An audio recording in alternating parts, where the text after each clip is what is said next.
तस्थानम, जो पाप पापी मनुष्य को पाप कर्म करने से मिलेगा,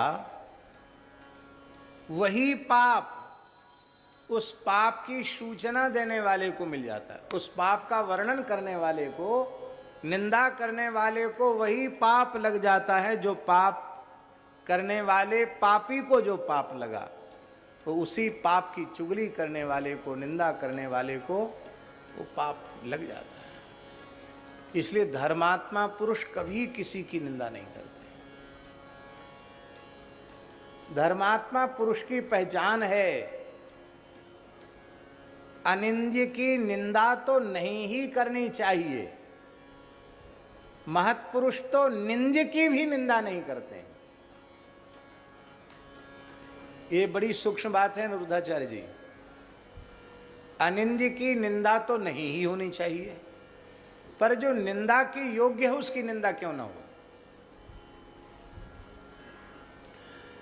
आपने कोई निंदित कर्म किया और हमने उस निंदित कर्म का अपनी वाणी से वर्णन किया, तो आपके पाप का तो कोई प्रायश्चित हुआ नहीं, क्योंकि आपने किया नहीं तो होगा कैसे। बिना किए पाप का प्रायश्चित तो आपका हुआ नहीं। और हमने पहले उस पाप को कर्ण मार्ग से अपने भीतर स्थान दिया, मन में आया, बुद्धि में आया, फिर हमारी वाणी में आ गया। तो इतना पाप तो पहले ही हमारे भीतर आ गया।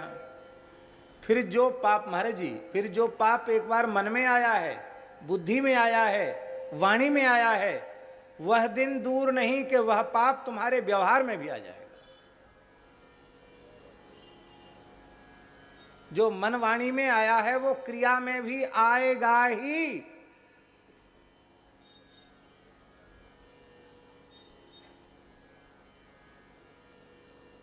जिसका चिंतन करेंगे, ये गुण का चिंतन करेंगे तो गुण आत्मनिष्ठ होगा, भगवत चिंतन करेंगे तो भगवान आत्मनिष्ठ होंगे, और दोष का चिंतन करेंगे दोष आत्मनिष्ठ होगा।